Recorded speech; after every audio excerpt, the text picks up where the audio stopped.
Hey, what's up? It's the Field, Preston Hiefield. Thank you all so much for listening, liking, and subscribing on YouTube, Substack, Apple, and Spotify. You can check out the Substack, prestonhiefield.substack.com. See some columns on there as well, some instant reaction videos. Just put one up on Dylan Raoila's commitment to Oregon, so kind of a short-form video, and you'll hear the audio of that throughout this podcast. Coming up on the pod, we will do a Oregon versus Indiana recap. Can't lie, it's one of the worst sports weekends I've had in a long time. I've been a fan of teams and then a journalist of teams, and sometimes I'm in fan mode, sometimes I'm in play-by-play mode, sometimes I'm in journalist mode. Super easy to switch that hat off and on when you put a headset on. Very easy to become neutral. But when I'm in my living room and I'm in fan mode, it's easy to lose your mind. I can see why you people lose your mind a lot. I would say a lot of the time I try to be a neutral podcast host, neutral journalist, etc. Certainly when it comes to play-by-play or being on television, I feel like I strive to do a good job at that. But when I'm home and I'm rooting for the Chargers or rooting for the Ducks, and it's been interesting. Like with the Ducks, I think pretty much right away when I turned 19 and I was starting to cover them as a journalist at Oregon, it was really easy to kind of put the journalism hat on and forget that you're a fan.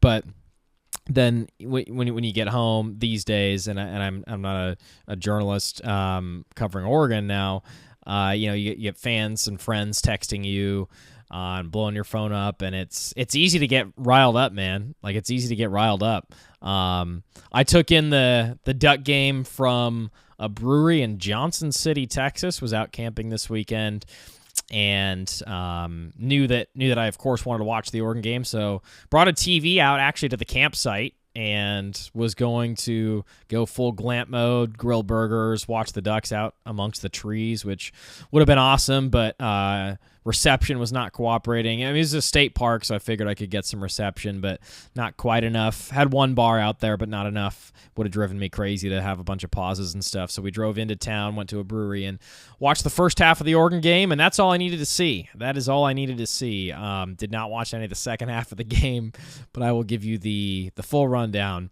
of my thoughts there on the Oregon-Indiana semifinal from Atlanta. Had a good buddy go to the game, Ryan Purcell. Huge shout out to Ryan. That stadium looked like 98% Indiana fans, and it pretty much was. But Ryan Purcell, a Duck living in San Diego, made the trip all the way out there to rep the Ducks. And I was going to go to the national title game with some friends. Had Oregon made it, but alas, no trip to Miami on the horizon for your boy. So we will talk Oregon, Indiana, give you a full recap of that. Dylan Raoila committing to Oregon, give you my full thoughts on that. I'm a big Raoila guy. I think he's very good. I've been a very pro Raoila guy all these years. The 2 years that he's been in school, he's been very good. The team around him in Nebraska was not good, and he still led them to their first bowl game in a decade, still led them to a 6-2 record this year before breaking his leg when they were leading USC in the second half of that Nebraska game. Nebraska USC game in Lincoln. So he's been very good, man. He has. And I'll give you my full thoughts on Dylan Raoila. We'll also do a Sam Levitt little bit here. Sam Levitt to LSU, from ASU to LSU. And then we will do a Chargers recap, which was the other part of the tough weekend for your boy. The Chargers just 3 points in a playoff game. The O-line, which was certainly the worst in the league, unanimously considered the worst in the league, proved to be the worst in the league, unfortunately, on Sunday Night Football. And I feel for Herbert, man. It's certainly not his fault that the O-line is this bad. Their top two running backs, their big free agency signing, Najee Harris, blows his eye up in a fireworks accident and then pops his Achilles. Not great. And then Amarian Hampton is injured most of the year, gets another ankle sprain before this playoff game, gets in for 2 plays. He's clearly a shell of himself, so he can't go. Kamani Vidal, by the way, good player, like borderline unsung hero of the Chargers winning 11 games is Kamani Vidal, number 30. I believe he went to Troy. He's been I'm not kidding. He's been very good for them this year. I want to give him his flowers. So I'll give you a big Chargers reaction there and tell you why I think it's not Justin Herbert's fault that game went the way it did. So there it is, teeing up the pod for you. Okay, let's give you the Oregon-Indiana recap. Indiana blows the doors off the Ducks 56-22 in Atlanta, the Peach Bowl, the national semifinal. Indiana looks every bit the part of a number one team, of a team heavily favored to win the national title. They were plus 130 going into the semifinal to win the Natty. By the way, preseason, they were plus 10,000 to win the Natty. Those bets never work. Oh, except this one looks like it's probably going to work. Can you imagine if you put a little cheese on Indiana plus 10,000 to win the Natty before the season? I mean, probably should have seen that coming, that they would have been better than last year with a massive upgrade at QB. But anyways, Indiana is for sure the team to beat. Looked like it when they beat down Alabama 38-3 in the Rose Bowl. Everyone was going, holy crap, they just outrushed Alabama by basically 200 yards and murdered them at the Rose Bowl. This team's really good. But it was 20-20 late with Oregon at Autzen in the regular season. Let's see if Oregon can put up a fight. Nope. Dante Moore gift wraps 21 points to Indiana.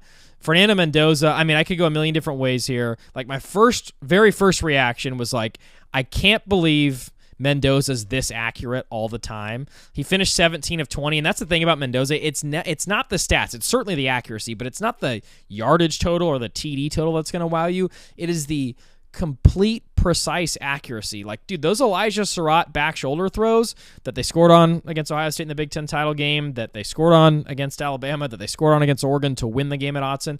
Oregon actually defended those pretty well in this game. Like, pretty well. But Indiana was just better. Mendoza put it right on the numbers. Surratt, in some instances, literally had an arm being dragged by an Oregon DB, usually Iffy or Flowers or Finney, and he still caught the ball with one hand falling to the ground. Like, dude, they were just that good. The out routes, the precision, the 3rd and 4, they throw it to their fullback, 47, who beats Betcher to the edge, and Mendoza puts it perfectly on the money. Like, they just have an answer for everything, man. Their scheme, their playbook, obviously the genius of Cignetti. I'm getting into the nitty-gritty, the X's and O's, because I definitely have a couple of big macro takes on this Indiana team, but it's just like Mendoza's accuracy is incredible, and then the other thing is their D-line and their defense. For it to be this good, like, they lost Haley, who was the Big Ten leader in TFLs this year, when he jumped up and high-fived the fan after the Big Ten title game in Indy, came down hard on his ankle or his knee, busted it. He's out for the year. They lost Wyatt, who tipped the pass against Dante Moore in Oregon earlier in the year at Autzen to lead to that game-sealing interception. Like, these guys were their two best D linemen, arguably two of the best in college football. They didn't have them in this game. They haven't had them for this playoff. And their D-line is still dominant. I actually thought Oregon went away from the run a little too much. I thought they could have gone back to the run. And again, obviously it wouldn't have mattered, but really, really tough break for Oregon to not have Jordan Davison, who's their bell cow at 235, like young Jonathan Stewart vibes. That dude is incredible. He's going to be so good for the next 2 years. But Oregon didn't have him, so they couldn't really bell cow it. Jay Harris got a couple of touches early and got loose early. But just Oregon never really sustained drives. But really, man, I mean, right off the rip to throw a pick six, like, to D'Angelo Pons, their defense is arguably best player along with Aiden Fisher and Luis Moore and those D linemen I mentioned, like, and Hardy. I like Hardy, their linebacker too, Elijah Hardy. Like, dude, they got a lot of dudes. But to throw that pick six right away, and then obviously the two fumbles deep in your own territory, like, you just gave them the game. You gave them the game right there. And again, to be clear, Indiana is a better team. They are better coached. They have a much better quarterback. To be clear on all of that for certain. But you also just gave the game away when you had a pick six right away and two fumbles deep in your own territory, right? And again, the defense gave up 5 touchdowns. The Oregon defense gave up 5 touchdowns on Indiana's first 6 drives, so you could have stopped them much better. But you basically gift-wrapped them 21 points. And when there's a massive gap at QB, you got to be perfect everywhere else. And Oregon was just far from perfect everywhere else. I mean, you can't give them all those points. My immediate thought was, like, I mean, I had a couple of immediate thoughts besides Mendoza's greatness. Signetti's greatness was like, and I'm going to go big picture here in a second. My mind's going a million different ways right now. I'm just talking because I need to cope with what was a rough sports weekend for your boy. That was a rough sports weekend. There's no other way to put it. But here's the deal, man. Dante Moore's only 20 years old. He's only started 20 college football games. He deserves grace and time, and I watched the post-game presser, and I thought he handled it very well. He took the accountability. He didn't pull a Caleb Williams at USC, which is to blame everyone else. He took accountability. He said it was my bad. He said I gave the game away, and it certainly was. But shout out to him for taking that accountability. And look, Bo Nix, very good in year one under Dan Lanning at Oregon, even better in year two. Dylan Gabriel, we only saw get 1 year. So Dante Moore next year, it'll be his third year at Oregon, his second starting. Like, he could take a huge step forward and candidly probably will. But he will need to take a massive step forward if Oregon wants to beat any of these great teams, period. Like, it's really far off, the difference between him and Fernando Mendoza. And while you can argue Indiana's better in all the other facets of the game too, there's just a lot that needs to get better. Just a lot that needs to get better. And it's I don't know if you can go into next season at Oregon supremely confident in your QB. I just don't. And that'll lead me to my next topic, which is I think Oregon would have loved Sam Leavitt, but they don't know if Dante's coming back or not, and therefore they got Dylan Raoila as an insurance plan. Dante Moore, as of January 12th at noon, when we're taping this, still hasn't announced if he's coming back or not yet, so we don't know. But that's tough, man. Like, the quarterback play against every good team this year was not good. Iowa, 18 points in regulation with your kicker nailing a couple of deep field goals in like sleet. Indiana in regulation, first game, 13 points. Penn State in regulation, 17 points. Texas Tech, you had 16 points until the very, very end of the game, like 30 seconds left when you ran it in. Like, it's been bad on offense from Dante Moore. It has been. Like, I'm not going to sugarcoat it. I'll be real. I watch all the games. I see the talent, but it's been bad against the good teams. And Oregon needs to be a lot better at quarterback to compete for a national title. Now, that being said, he's young. He's only 20. He doesn't turn 21 till the spring. He only has two years of college experience, less than 2 full seasons starting, 20 total starts. He can get way better, and I think he will. And I'll talk about this in a second, but like, it would make no sense for him to go to the NFL draft right now. None. Like, a 20-year-old entering the draft, he'll be 21. It'll be Sam Darnold all over again, man. It'll just be Sam Darnold all over again, going to the Jets at age 21. Mendoza is a lock to be the first pick. He is by a mile the best QB in college football that's draft eligible, along with Trinidad. He's a lock to be number 1 to the Raiders. So number 2 to the Jets. Like, dude, if you're Dante Moore, you don't want to go to the Jets, man.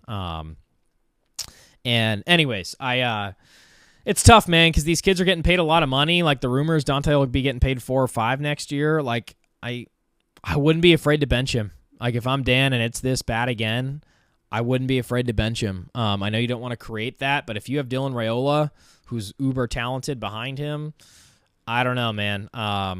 It's something I would certainly think about. Let's get to the bigger macro takes beyond Oregon's struggles at quarterback. Signetti has absolutely mastered the game plan of the transfer portal, better than any coach right now. He gets these 3rd, 4th, 5th year guys to come in, transfer. They're already developed physically, and then he gets plugged into his system, and they play very well. Examples: Fernando Mendoza. He's 22, spent a couple years at Cal, comes over. Like, the difference between age 22 with 4 years of experience and 20 with 1 year of experience, like Dante, is night and day for these college kids, right? So, like, and that's what if Dante Moore stays another year or two, he could end up being great, Mendoza level great.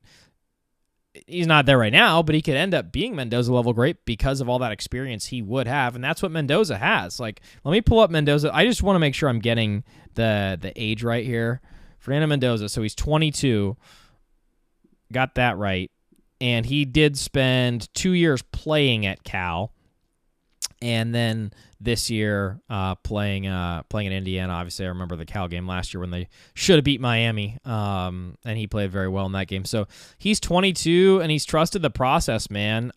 You gotta respect that. Like, you absolutely have to respect that. Guys like Roman Hemby, they're running back. I believe he spent 4 years at Maryland before coming over. Elijah Surratt was at a school called St. Francis before JMU for a couple of years, now to Indiana. Like, these are veteran dudes. These are absolutely veteran dudes. Elijah Surratt. Let me look this up just to make sure I'm getting it right. Elijah Surratt is also 22. He'll be 23 pretty soon.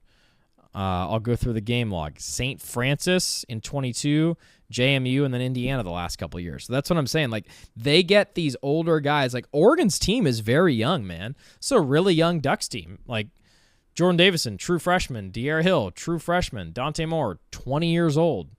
20 starts. A lot of the guys on defense, juniors, many of whom are coming back. All very young-ish. And it's nice. Tatum Tuioti and Amari Washington and Bear Alexander have all already announced that they're coming back for Oregon. So the D-line gets a lot of help coming back next year. Obviously, Bryce Betcher, the linebacker, is gone. I think Mateo may have just announced. Let me look it up. Mateo announced that he's coming back for his senior season recently, like a couple hours ago. So the whole group up front for Oregon is coming back. They kind of have that unfinished business vibe about them. And that'll be huge for Oregon next year to be like that experienced team, right? And they'll probably add some guys in the portal. And anyways, the Cignetti approach is working of taking, and I'm not just talking about like the X's and O's. I'm talking about he gets these guys from the portal who are like 22 and plugs them in. Like, Indiana's turnaround is remarkable. It's historic. It's all those words you want to say. They had 3 wins 2 years ago, right? And then Cignetti gets them to the playoff last year, but they do get blown out by Notre Dame, and they got blown out in the regular season by Ohio State, and everyone's going, they might be kind of fraudulent. And then they proved to not be fraudulent at all this year. Obviously, a big reason for that is Mendoza and his accuracy and the upgrade at QB. Shout out to Curtis Rourke of the MAC, though. He was good last year. Really like Curtis Rourke. I'm serious on that. Shout out to the MAC. But Mendoza takes him to a whole new level this year. But my point is Cignetti has mastered the portal because most programs, like, you can't do what 2019 LSU did anymore. I don't think you can. Like, getting Jamar and Joe Burrow and all those guys to stay. I mean, Burrow transferred in, had a decent to rough junior year, and then was great senior year. But, like, stockpiling all that talent is hard. So because it's a year-to-year sport now, basically, you got to learn how to bring these juniors and seniors in from the portal. That's the recipe for Indiana, and it's working to perfection. They identify talent perfectly. They're doing it next year. By the way, Josh Hoover, their QB, he's been a multi-year starter at TCU. He's a very good player. They probably paid him $5 million or more to come over, and he'll be their QB next year. He'll also be, I'll check his age, but I'm sure he'll also be at least 22. Let's check out Josh Hoover. He's 21. He'll turn 22 in a month. So he'll be 22 next year. He has already played 4 seasons at TCU. So he'll be a 5th-year senior, 22 years old. Like, he's not taking learning lumps the way that Dante Moore had to this year. Cignetti has absolutely mastered that portal. Okay. From an Oregon perspective, incredible year. Dan Lanning, incredible job. 48-8. Are you kidding me? He's 48-8 as a head coach at Oregon. Chip Kelly was 46-7, the GOAT of Oregon Ducks football in my eyes. He was 46-7. Dan Lanning's 48-8. You got to a semifinal this year. You won the Big Ten last year. You're basically running the Big Ten. You only lost to Indiana barely in regulation this year. Otherwise, you would have made it back to the title game.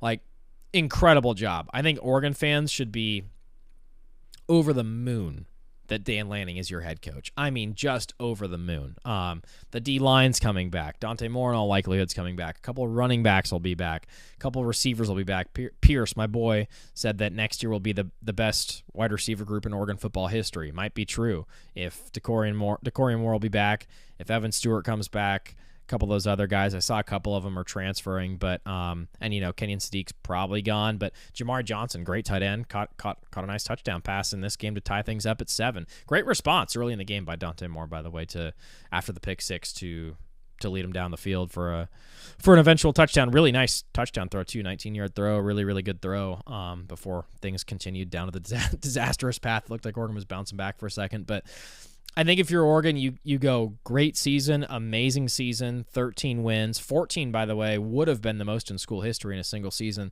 So you get close to that. You finish 13-2. So what were they? They were 13-1 last year. So they're 26-3 the last 2 years. It's unreal. Almost everyone would be extremely jealous of that record. So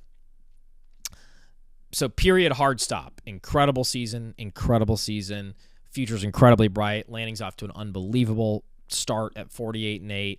I think you extend Lanning. He's been that great. He has been that great, period. He is so good. Obviously, you got a little bit of personnel issues to deal with Will Stein going to Kentucky and Tosh Lupoy going to Cal and probably taking a lot of those defensive players with him to Cal. But that's part of the game, baby. Nick Saban just rolled him in. I mean, it was an assembly line for Saban. Cool, you got a head coaching job, new OC. Stay here for a year or two, you're going to get a head coaching job. OC, stay here for a year or two, you're going to get a head coaching job. So it'll probably be like that in Eugene. But anyways, Lanning, incredible. Oregon season, incredible, period. Some really high highs, right? Like, winning at Iowa, I don't care that it was an ugly game. 18-16, Dante Moore's throw to Malik Benson down the stretch. Incredible. Atticus Sappington, ASAP, big kick. At the time, the Penn State game was a great win. And by the way, I still believe that was a great win because that was a Penn State team playing fully healthy, obviously with a fully intact coaching staff, white out at home. Everyone had been prepping for that game all off-season long. 100 large on hand, dressed in all white, like night game, insane environment. Dante Moore, cool as a cucumber. Incredible overtime period from Dante Moore.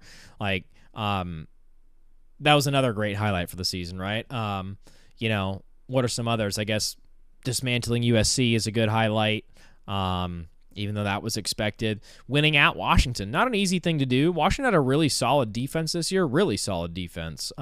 Sketchy QB situation, sketchy offense, sketchy head coach, but good place, really tough place to play. Obviously a rivalry game, a lot on the line, and you go in there and you beat him. And it was 19-14 late, and then Dante delivers a beautiful ball to Malik Benson over the middle, who houses it.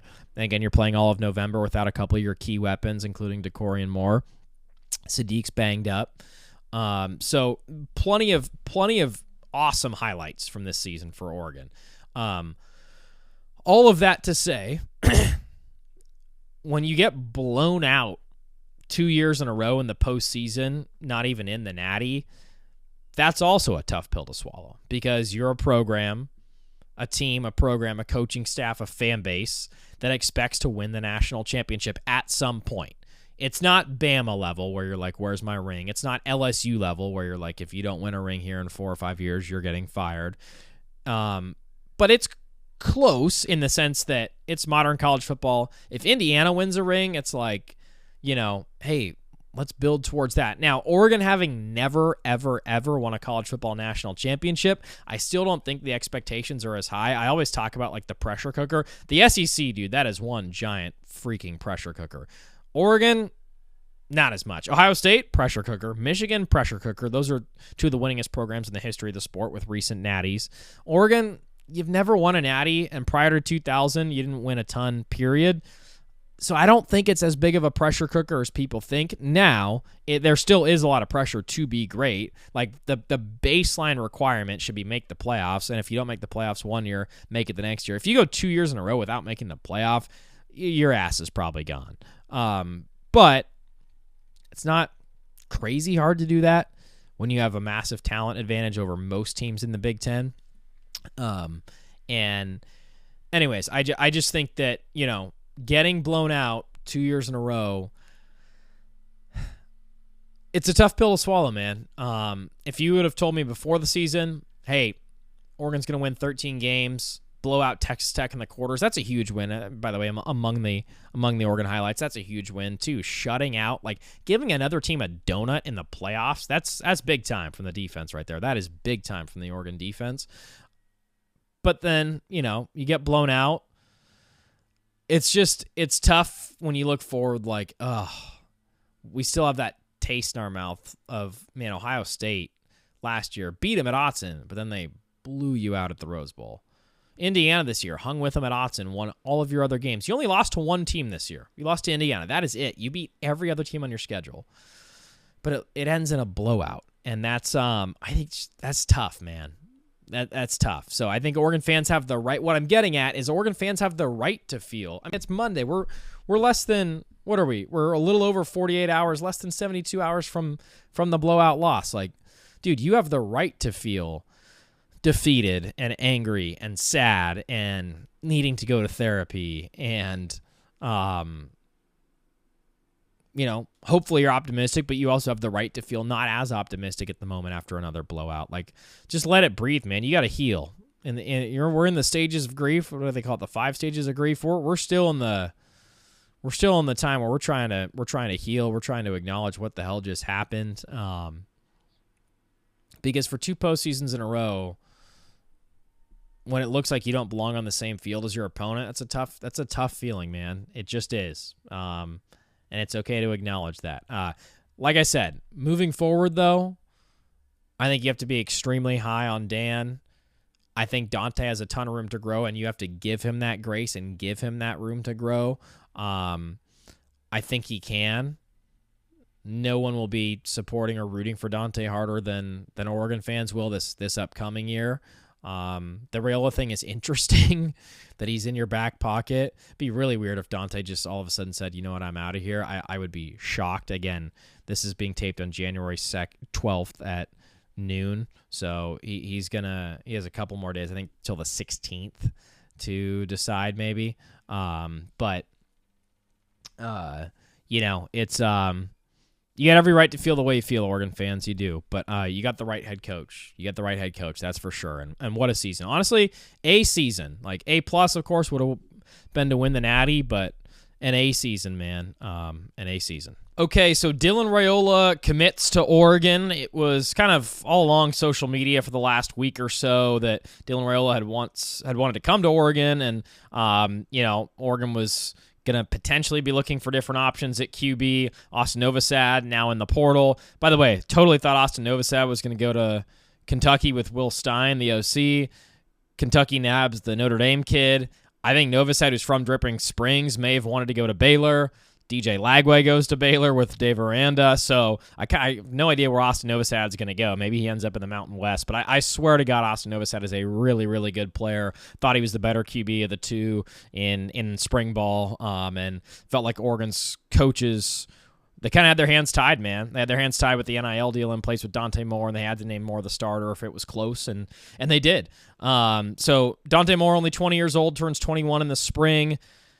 I think he's coming back. He told reporters after the game he's not sure. Oregon gets blown out 56-22. Dante Moore, solid season. Was never good or great against any of the good teams that Oregon played. Obviously, he just hands Indiana the game in the Peach Bowl. Just talked about that Peach Bowl recap. You can check out the other video on YouTube of the Peach Bowl recap. But, I think if you're Oregon, you're thinking, like, what do we do at QB? Because we like Dante Moore. We don't love him. It hasn't been good against the great teams. But Austin Novosad's gone. So Dante Moore's our guy if he comes back, unless we can get Sam Leavitt. And I think those three, obviously, Trinidad, in my opinion, just my opinion, is certainly the best QB in the sport, in addition to Mendoza, but best QB with potential eligibility coming back. That case, by the way, I think is might end up in like the Supreme Court because it was initially denied, and I'm sure Ole Miss attorneys are are all over that, hoping Trinidad gets a 6th year of eligibility. I certainly hope he does. He's a fantastic player to watch. That Ole Miss-Miami game was an instant classic of a college football game, and Trinidad is unbelievable. But don't want to get too sidetracked down that road. But I do think that Leavitt and Moore and Raoila are all connected because Dylan Raoila, I think, has wanted to go to Oregon all along. Dante Moore is obviously Oregon starter, has 2 years of eligibility remaining, but he's been as high as number 2 or even number 1 in some mock drafts. Louis Riddick loves him. I think with how terribly he played in the Peach Bowl, I don't think he has any business of going pro. I mean, can you imagine, like, freshly turning 21? It'd be Sam Darnold all over again. Like, freshly turning 21, as he will in the spring, and then getting drafted by the New York Jets, where you don't have a chance, because Mendoza has officially locked up the number 1 pick. There is no close second right now. Mendoza has locked up the number 1 pick. He is fantastic. He's one of the most accurate quarterbacks I've seen in college football in quite some time, just up there with all the the greats of recent years, Joe Burrow, etc. in the college game.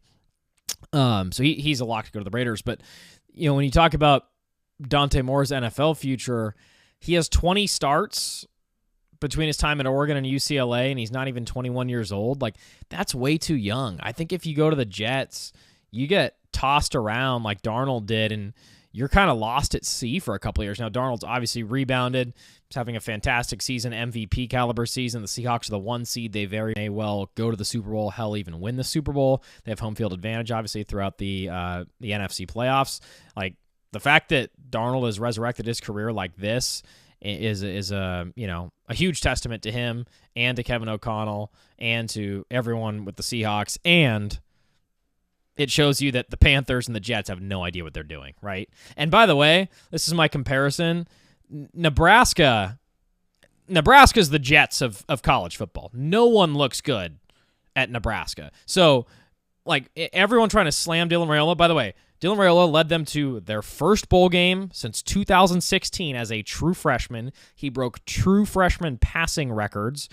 And this year, as a sophomore, he was 6-2, and they were in the lead against USC. Night game, Lincoln Memorial Stadium's all popping, and then he breaks his leg.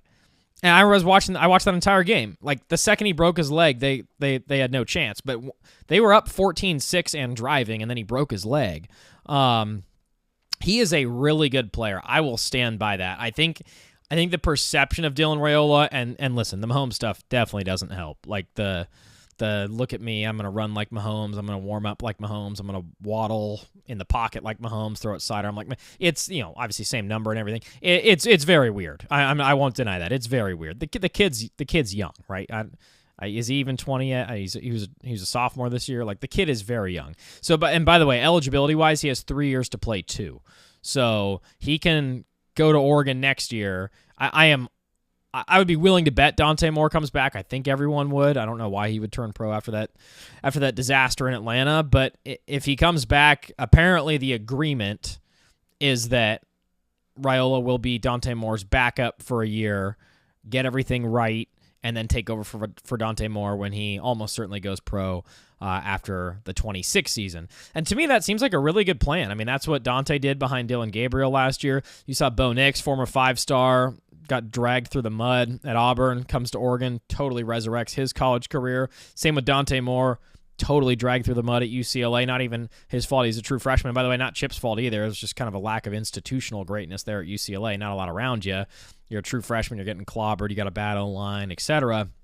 He comes to Oregon. He resurrects his career, 32 total touchdowns, 10 picks this year. I think if you're Oregon, I think you were thinking a couple things. Like, you really wanted to know if Dante was going to go pro or not, and he still hasn't said yet, and he kind of holds the cards because in terms of power and control here, because if you're Oregon and Dante says he's leaving, if he would have said that post-Atlanta, I think that you go out and get Levitt. Levitt just committed to LSU, it sounds like. But, Sam Levitt, hometown kid, I called a bunch of his games in high school for basketball and football. He's a West Linn guy. Like, fantastic athlete. I think he is a clear upgrade from Dante Moore. Sam Levitt, I don't know if Dylan Raiola is a clear upgrade, but I think he's an upgrade. Like, this is kind of a separate topic, but I do wonder, like, I don't, you guys know me. I am constantly trying to celebrate the sport and promote positivity. I do wonder if these kids getting paid millions of dollars, like Dante Moore's getting paid So apparently Ty Simpson, I don't know. All these numbers are who really knows, right? Someone said Ty Simpson got offered 6.5 to go to Miami. I don't know if that's true or not, but generally speaking, it's pretty widely reported that the best QBs make $4 or $5 million a year. Okay, like Josh Hoover's making $4 or $5 million a year to go to Indiana. If you're paying Dante Moore $4 or $5 million a year, like, dude, and it's this bad, I think you can bench him. I really do. And like, if these kids are going to get paid like the 0.0001 percenters, you got to treat them like that. If they want to be employees like NFL guys, and by the way, they have it obviously significantly better than NFL players because they're not really bound to any of these contracts. It's all bullshit. It's all boosters just paying them under the table. Like, remember when Sark the other day, I don't know if you guys caught this, Sark at his press conference said, there's actually a salary cap in college football. It's just no one follows it, which is true. The House First NCAA settlement that came down, the windfall of money given to the former players, and then as it states in the settlement in the court of law that college athletic departments are only allowed to give $20 million in NIL money. It will slightly increase every year. That's maybe an offense or maybe a defense for some of the best. Like, and Sark it was really funny because Sark was honest. He was like, yeah, no one follows that.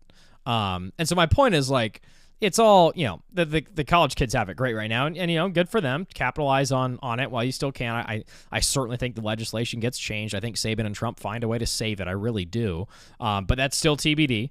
So for now, it's all whatever you're willing to get paid, whatever you can get paid. But my point is, like, dude, if it's that bad again from Dante, like, do you bench him next year for Dylan Raoila?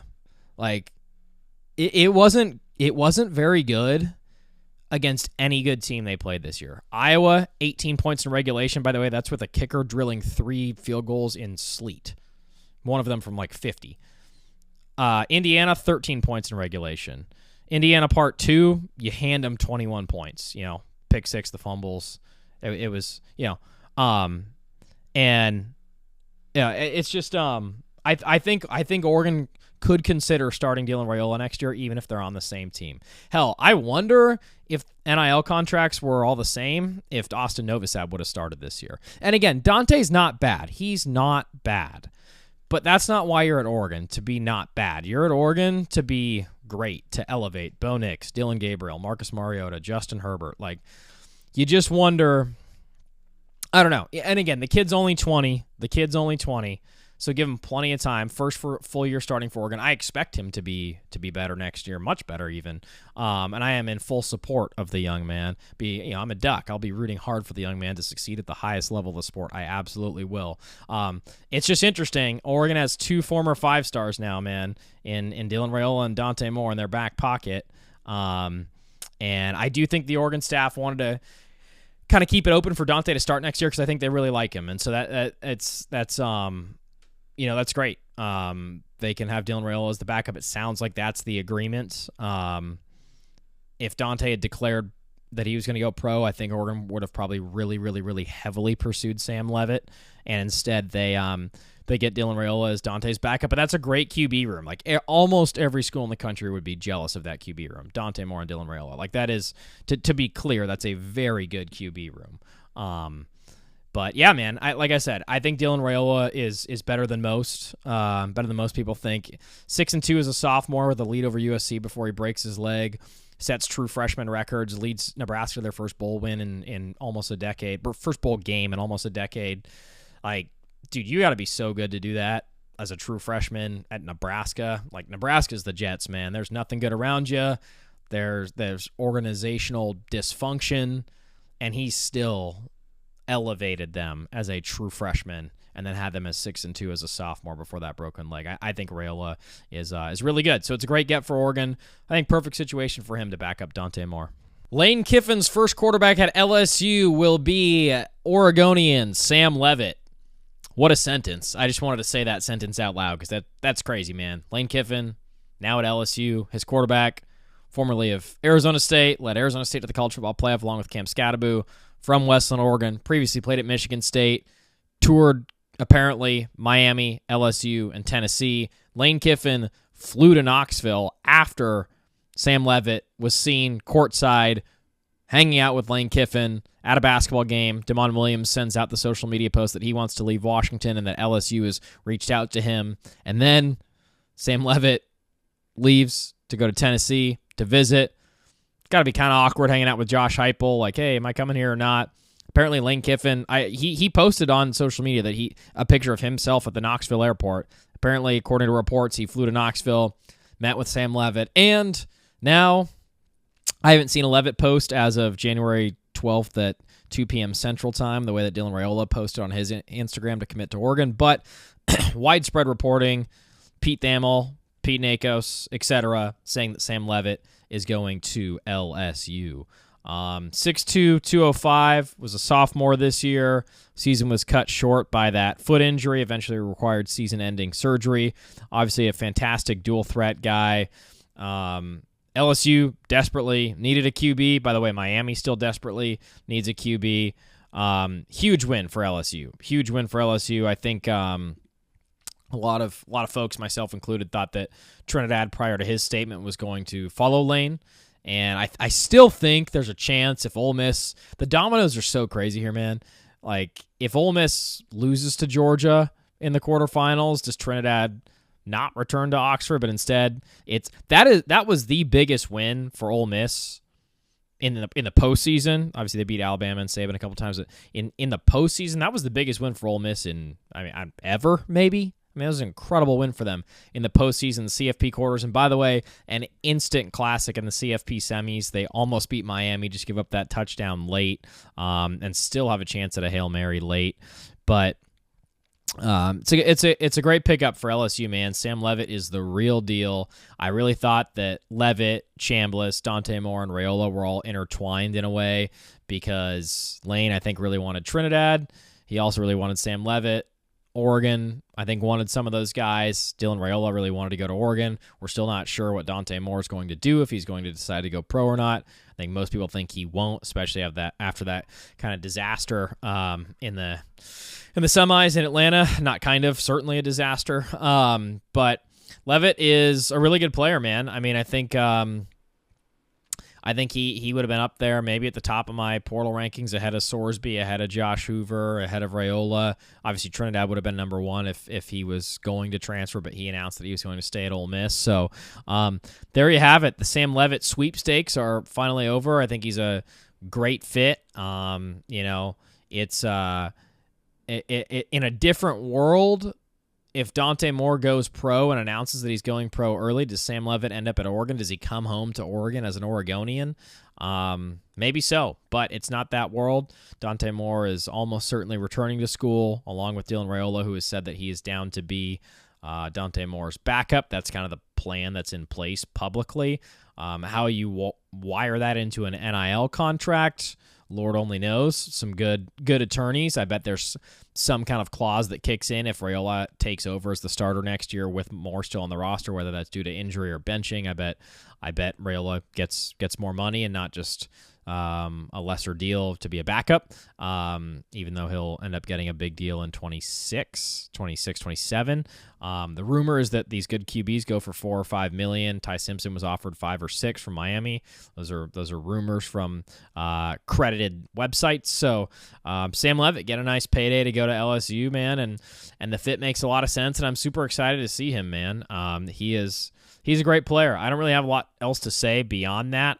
Just that the Sam Leavitt sweepstakes are finally over. It would have been awesome to see him as a Duck. I thought he was probably the best portal guy available if Trinidad doesn't count. But Sam Leavitt going to LSU, man, and we'll see what that means for the Tigers. I think that he probably wanted to start right away. I don't think he would have been down to come to Oregon and sit behind Dante. And you know what's interesting is he never, to my knowledge, never scheduled or visited Oregon. He does have, according to ESPN, he did have visits to Miami, Tennessee, and even Kentucky. And then obviously LSU, but never visited Oregon. But there you go. Big 12 preseason player of the year. 46 total touchdowns, 11 picks in his career. He's electric, man. Sam Leavitt is electric. Going to be fun to see him with Lane Kiffin. All right, let's recap. Chargers, Patriots. Patriots win 16-3 in the wild card round at Gillette in Foxborough. They were a big favorite coming into the game, certainly performed like it.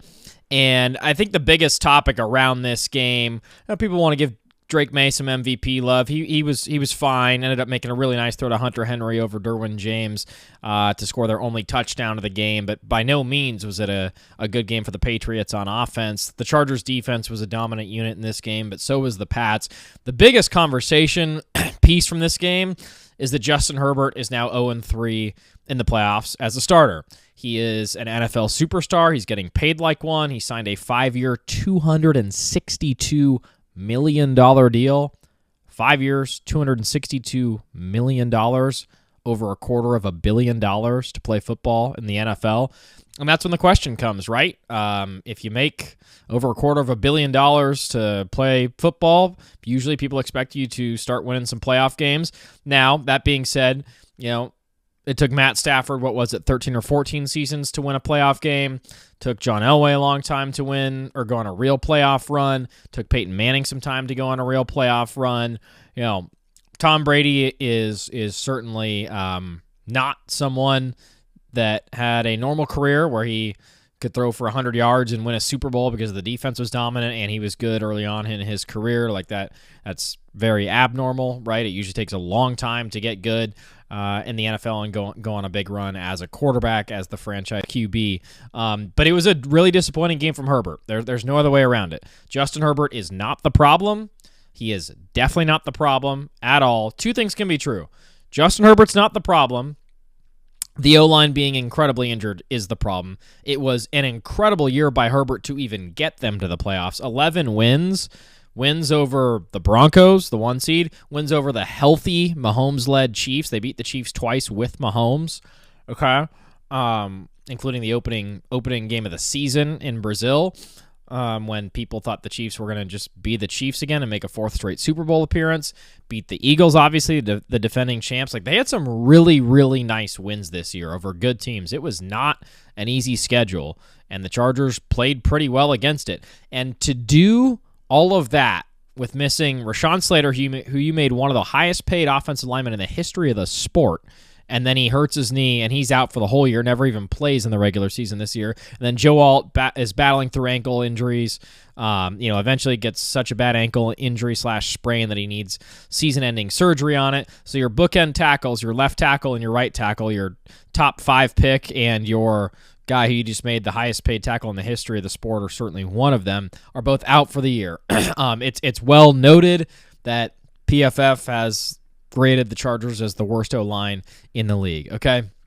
The interior O-line, kind of a mess, to put it lightly. You have your 2 running backs, Najee Harris, who you signed in the offseason, your free agent prize after you let J.K. Dobbins go. Hurts his eye in a firework accident in the summer, and then pops his Achilles. Not great. He basically doesn't add anything to the team.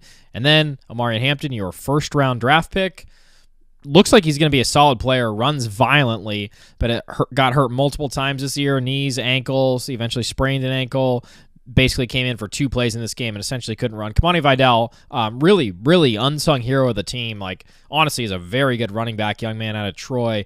He's a really good player, but he's not who you expected. He was kind of your expected RB3, some passing downs, kind of that kind of usage. And again, really good player. Hats off to him for working really hard. He was valuable in wins this year.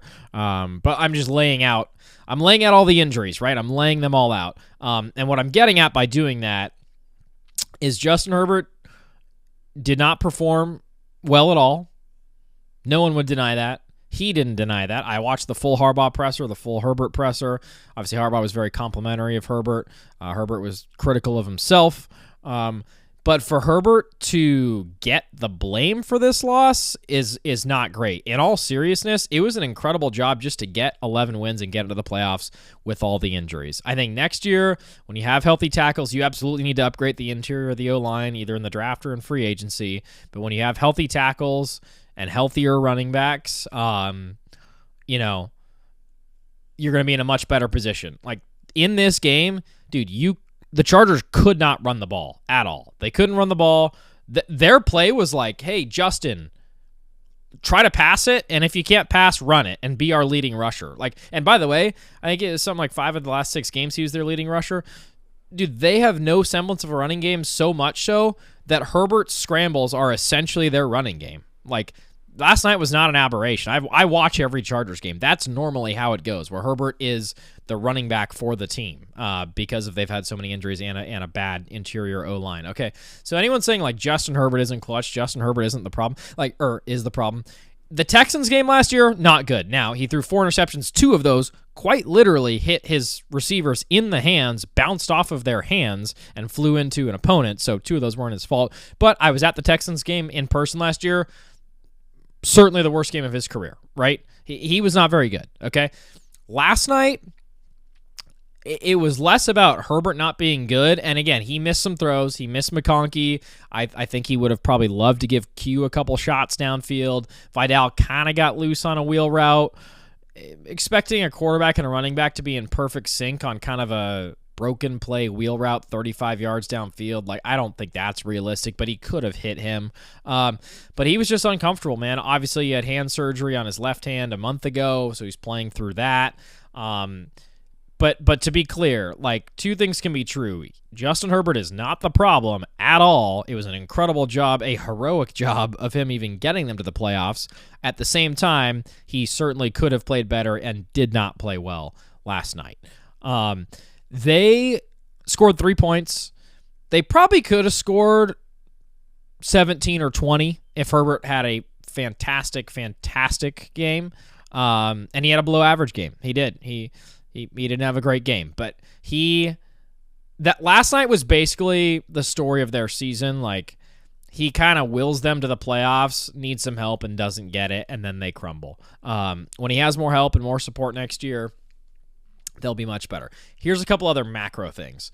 Jim Harbaugh was asked, is Greg Roman going to be back as the OC next year? He didn't answer it. He said, I don't know. We'll have to evaluate. He basically said that for every one of his answers, but he was really, really I don't know. We'll have to evaluate. So what that tells me, reading between the lines, there's a strong chance that Greg Roman is not back next year. Now, Greg Roman has long been Harbaugh's boy. We're talking San Francisco, Stanford, was with the Ravens. And anyways, the slow ball possession approach that Harbaugh likes, I think, has helped improve the defense tremendously this year. Remember under Brandon Staley for the Chargers, it was hey, Herbert, try to make some explosive plays, and if it doesn't work, that's okay. Well, that led to a lot of 3-and-outs and or quicker possessions or scores that happened quick. And that makes it tougher on your defense because your defense is on the field a lot. Now, the defense was on the field a lot last night, but in general, the Chargers have done a really good job of possessing the ball. And possessing the ball and sustaining drives is absolutely a massive part of winning in the NFL. There's a reason that head coaches in the NFL, it doesn't matter nearly as much in college, but there's a reason coaches in the NFL love the time of possession stat. And Harbaugh loves the time of possession stat. He even literally mentioned it in his post-game press conference last night. He said we didn't do nearly a good enough job of time of possession, meaning they couldn't sustain drives. And why? Because they couldn't run the ball and because the play calling was pretty stiff. You would have liked to see Herbert connect more with Ladd McConkey and Keenan Allen on those underneath routes. Happened some clutch first downs for sure, but just not enough. And they just really couldn't run the ball.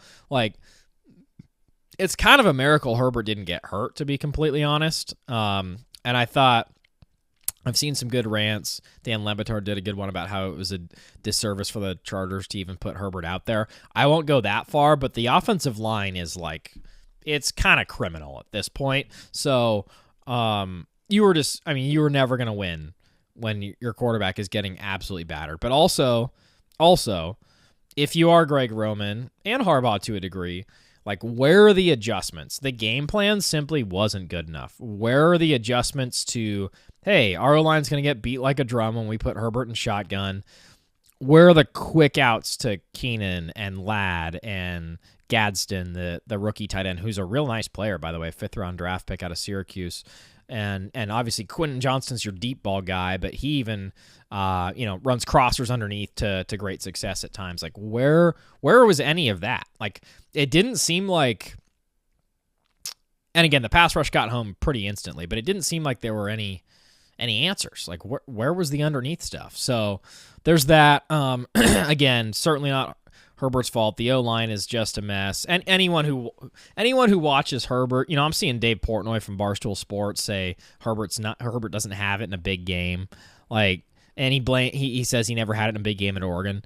Dude, he quite literally won the Rose Bowl and Rose Bowl MVP in his final game at Oregon. That you basically couldn't do a better job of playing quarterback in college than to win the Rose Bowl MVP and win the Rose Bowl in your final game. Like, tell me you don't watch Herbert without telling me you don't watch Herbert. I mean, are you serious?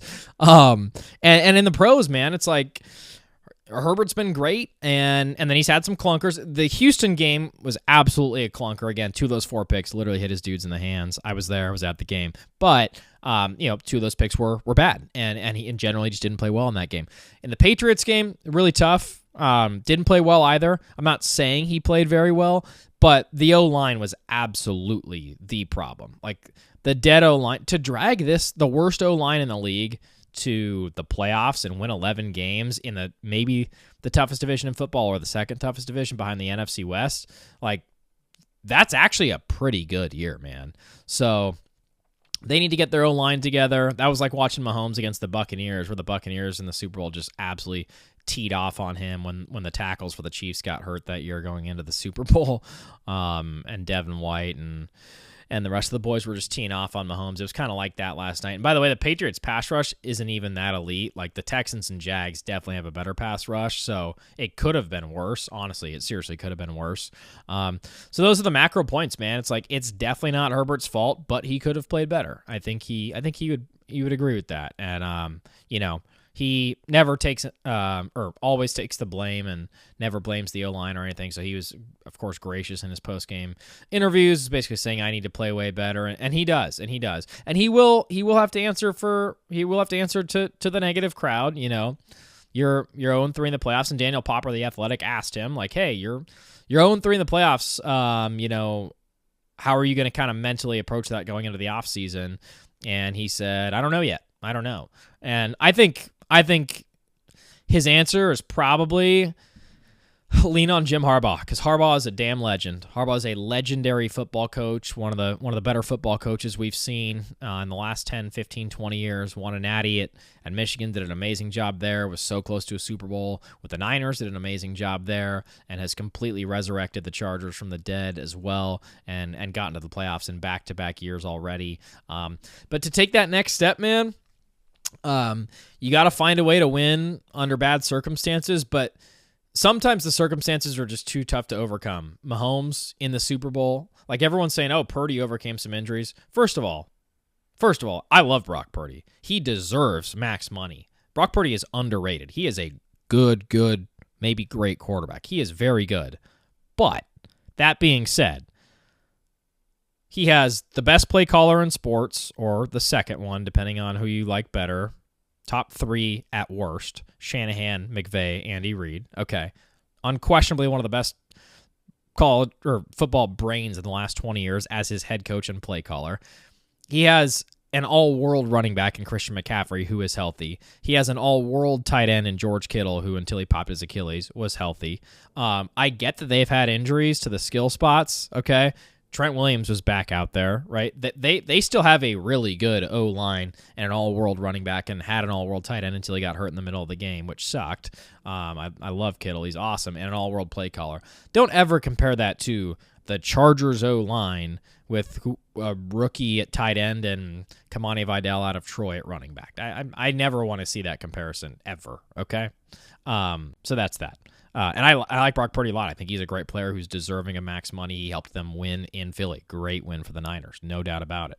But I don't want to hear that Purdy comparison. But yeah, man, it's tough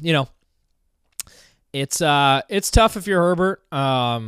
But anyone who watches the games knows that he's not the problem. It's the O-line and OC Greg Roman. And he could have been better. Could have hit Ladd McConkey in that first possession of the third quarter. Could have given Q some chances. He could have been better. Woulda, coulda, shoulda. I thought the Texans game last year was kind of if you want to call any of these playoff losses inexcusable. I thought it was last year's where he did not. It was the worst game of his career. Against the Jags, he played brilliantly for 3 quarters, and they lost by scoring 30 points. It's not his fault that they scored 30 points and lost, and he had 4 touchdowns, no picks, and they scored 30 points, and they still lost. Dude, I don't know what else he could have done in that game. Obviously, sustained more drives, but their line was getting brutally beaten in that second half of that Jags game. Last year, again, against the Texans, not great. But last night, I mean, it was so bad, just like Mahomes couldn't escape against the Bucs. I don't know how you would have expected anyone to escape against that pass rush with the bad O-line in place.